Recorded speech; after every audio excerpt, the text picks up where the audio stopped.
Viewers all over the world, as you already know my name, Ogbuefi Eze-Ana Ugochitubelu Oraifite. I'm an ancient high priest.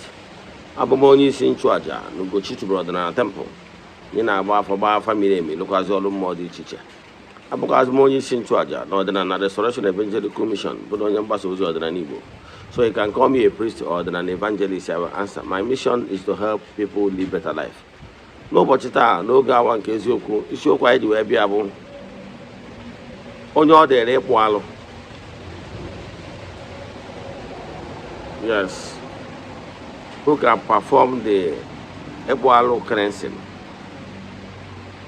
Onye bụ isiokwu anyị ji wee bịa. Anọ m ebe a ka m kọwalụ gị na-ekele ọrụ eke n'ala Igbo. Enwere ka esi wee kee ihe gbasara ọrụ mmụọ eke. Mma amalụ ụfọdụ atụ mma amalụ gị bụ na enwere ndị a na-akpọ n'ihe gbasara ọdịnala. O nwere ndị a na-akpọ ndị ụmụdịọka. Ndị ụmụdịọka na anyị nwere echi ọzọ ihe gbasara ịbịa igbu isi ewu. O nwere ụfọdụ ụmụaka na-enyegasị ndị mmadụ n'iru ha nwa na-eme ya. Dị na-abịa n'ịkpụ alụ, ụmụ nri na-akpụ alụ. Ụmụ nri abụchọrọ so obodo anyị ma a na-akpọ nri, mana ụmụ nri niile as a whole and the descendant of nri ọha na-akpụ alụ. Ya bụ enwere alụ ụfọdụ dịka m si kọwara gị na mbụ. Enwere ụdị alụ dị iche iche. Enwekwara ihe alụ ọ na-abụ ọ bụrụ na ọ dị achọba Eze-Ana, onye ji ọfọ aja anị, and so on and so forth. However, ihe ndị a ka anyị chọrọ ka anyị kụziere ụta ọ ma eto ogologo. But before we dive into today's lecture, important announcement. Ọ bụrụ na ịbụ child of the temple, echefuna na our annual festival na-abịa na September 15. Atụrụ anya na onye ọbụla na-abụ child of the temple ga-participate in ya, whether ma ị nọ n'oru ma ọ bụ na ị nọ n'Igbo. Yes, chaatị m na WhatsApp ka m gwa gị ihe ị kwesịrị ime maka ụta mgbe arọ nke arọ a. Nke ọzọkwa bụ ọ bụrụ na ị chọrọ isonye na anyị na aja anyị na-achụ kwa ọnwa. Anyị malitere ịchụ aja iri n'igwe ihe karịgoro 4 years. We have massive testimonies. Mana as you all know, we don't share testimonies on social media maka na ọ bụrụ ihe anyị maka ya bịa, mana Chukwu na-emere onwe ya aha. Ya bụ ọ bụrụ na ị dị interested isonye na ihe ị ga-eme bụ ịchaatị ya m na WhatsApp, forward ya 3 prayer requests, then mee token donation iji support ihe aja. N'isi ụtụtụ ejegoro m na temple chụọ aja gaa ọfọ kwubi okwu n'isi ndị sonyere anyị all over the world. Friends of the temple, children of the temple, members of the Restoration Evangelical Mission and consecrated group. Etu aka isi eme ya. Yes, Sunday sonye na ya ga-enweta nchịkọta ya bụ aja ụbọchị ikpeazụ nke ọnwa. Ọ bụrụ na ị chọrọ isonyere anyị na na screen, ị ga-afụ my number 08057837672. Yeah. Now let's proceed. Gịnị ka onye ọ dịrị ịkpụ alụ? Agwara m unu na enwere ụdị alụ dị iche iche. Enwere alụ ya bụ anwụ na-achọrọ ịkpụ. Ọ bụrụ na onye ji ọfọ eji akpụ alụ, onye ji ọtọsị eji akpụ alụ bụ descendant of nri. Maka na mmụọ ekele ọlụ eke n'ala Igbo. Enwere nke ndị na-eme etu ahụ o si wee dị na agbụ ndị Juu. Nwere agbụ na a na-akpọ agbụrụ Levi. Agbụrụ Levi ya bụ ndị a na-abụ ndị nchụaja. Ịghọtara ya? N'ala Igbo mgbe gboo etu o si wee dị, enwere ndị bụ ndị na-eri aja. Ịghọtara ya? A na-azụ ori aja ma ndị na-azụ ụgbọ aja and so on and so forth. Enwere agbụrụ ndị na-abụ aka ji ọfọ. Nwee agbụrụ ndị na-abụ dibịa ọ dị na be ha. Nwee ndị bụ dibịa mmiri. Nwee ndị na-achụ mmiri etu aka o si dịcha na-adaba ndaba. Nwere agbụrụ ndị amụma. Mana abịa n'ihe gbasara ịkpụ alụ, nwere ndị ọ dịrị. And ọ depend na ụdị alụ a na-akpụ. Agwara m gị na enwere ụdị alụ a na-agba achọ ịkpụ. Achọba Eze-Ana ji ọfọ aja anị.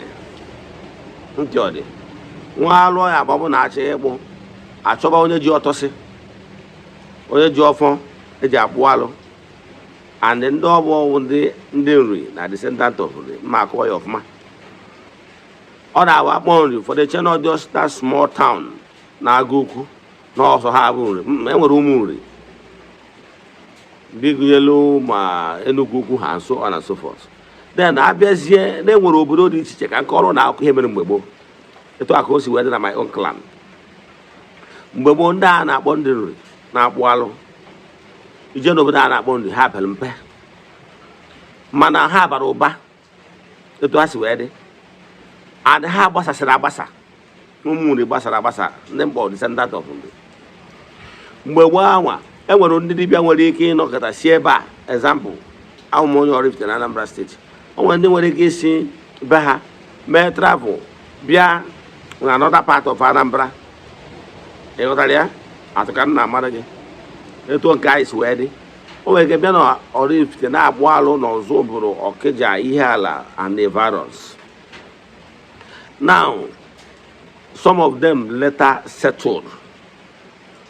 Etu agwa o si wee dị na agbụrụ dị iche iche o nwere obodo ị ga-eje ifu ndị bụ dibịa na-agbara obi afa etago emegide obi na-alụkwuru ya ọlụ emegide obi asị mba na ọlụ onye a na-arụrụ ya dị ya mma na obi a onye ya na ọ ya nọzi ebe ahụ mụgido wee mụsaa ọ dị n'obodo dị iche iche mgbe gburugburu ndị dibịa na-eje mba dị iche iche ụfọdụ jere ebe a setụrụzie dị ya etu a ka ọ dị ndị dinta ụfọdụ jere ịgba nta bụ ebe a setụrụ dị a mụọ ọmụmụ ụfọdụ nwere ike ndị wụ diji sikwa etu a jee mba dị iche iche so etu a ka Igbo si wee mee isikọ ọnụ etu a ka ndị na-akpụkwa alụ si wee gbasasịa jee obodo dị iche iche jee dị ọrụ ịkpụ alụ a ụfọdụ jeziri ebe anwa resetụrụ dị a mana ha ka jikwa ọfọ a ha ji akpụ alụ ha satụrụzi ebe a ịma na ndụrụga ndụ bụ onye a mụtara ọmụta ibie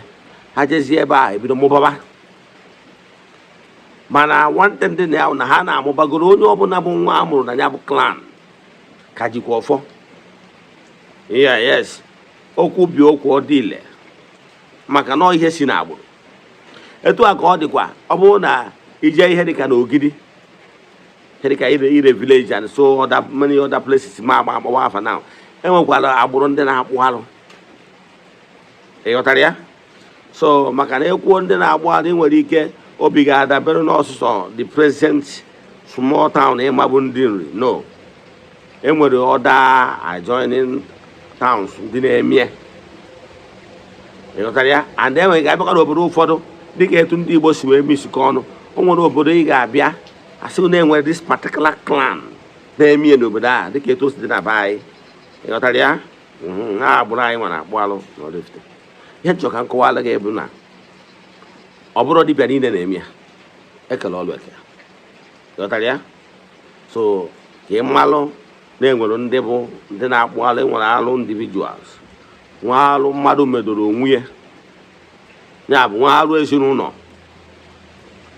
nwa alụ mmadụ ya wee mee ọ bụrụ na alụ o mere wee megide aja n'Igbo ịghọtara ya ka m kwụsị ebe a achọọ nka ya bụ vidio too ogologo nnukwu na-abụ ka ị malụ mana ndụmọdụ nwere inye gị bụ ọ bụrụ na o nwere ndị isi nke nwere onwe gị mara onwe gị ọ bụrụ na imeta gị ihe ọbụla akpọrọ alụ were ọsọ were ije je pụọ alụ maka ya bụ ihe ahụ iwere n'obere ihe etego gị apịtị n'iru tee gị apịtị n'ahụ ọ ga na-emebiri gị ihe without even you knowing ọ bụkwa n'obodo be ụnụ na famili be nna gị n'ihi mana unu emeta gị ihe alụ ya kpụọ alụ obodo niile eme dibịa ma ọ bụ na ị nọ n'okwu mmụọ mmadụ eridere ịgwa gị na ị ga-agbụ alụ bifo ibido maka obuko na ihe ndị ọzọ ma ya akpọzi afa ka m kwụsị ebe a inwe ajụjụ na nkụzi a ma ọ bụla ịchọ ka agbalụ gị afa miri emi WhatsApp nọmba m bụ 08057837672. Let us pray.